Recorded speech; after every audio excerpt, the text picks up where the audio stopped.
سلام، إن شاء الله تكونوا بكامل ملاح وبصحة جيدة يا رب. توحشتكم بالنهاية، إن شاء الله تكونوا توحشتوني قد ما أنا توحشتكم. بلا ما نطول عليكم ندخلوا مباشرة في الموضوع. فيديو اليوم عبارة عن مشترياتي مع الأسعار باش نشارك معكم منتجات المتوفرة في الأسواق الجزائرية. أول حاجة بديت بهذا السيروم تاع فيتامين أو، السعر تاعه كان 45 ألف. أنا من قبل مجربة فيتامين أو، هو بزاف هايل في التبييض والتفتيح، ولكن كنت جربت تاع شركة روشن.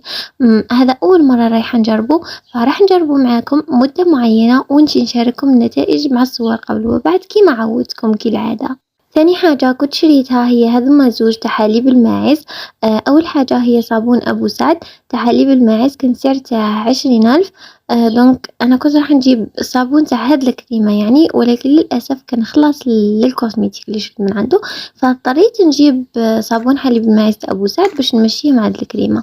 هاد الكريمة تاني مصنوعة من حليب الماعز يعني. وصراحةً هذه أول مرة نشوف هاد الماركة، مانيش مجربتها من قبل، فهي منتوج جزائري ودايمًا مع المقاطعة والدعم لمنتوج بلادي. راح نجرب هاد الكريمة معاكم وراح نقول لكم النتيجة تاعها مع الصور قبل وبعد، وتعرفوني دايمًا صريحة نقول لكم اسكو تصلح ولا ما تصلحش بكل شفافية.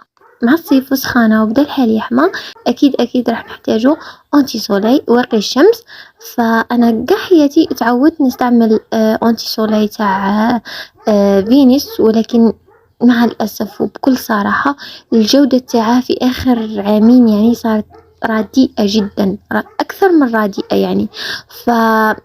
في في طريقي للبحث على ماركة أخرى تستاهل أنني نجربها، جبت هذه أنتي سولاي. السعر تاعها 60 ألف.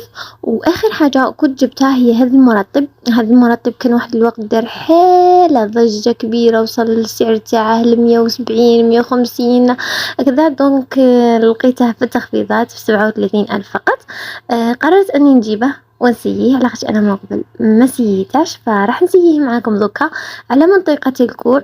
نوريكم الصور قبل وبعد. أما بالنسبة للمناطق الأخرى كيما الركبة والمنطقة الحساسة والإبط راح نحكي لكم فقط وبكل شفافية، تعرفوني والله ما نزيد عليكم كلمة، غير كيما كانت التجربة راني نشاركها معكم. وآخر حاجة كنت شريتها هي هاد المراية الكيوت شابة بزاف باش نديكوري بها. وخلاص كان هذا هو الفيديو تاع اليوم، نتمنى يكون فاتكم وما كنتش ثقيل عليكم. ما تنساش ديري لايك واشتراك اذا عجبك الفيديو. دمتم في رعاية الله وحفظه. سلام.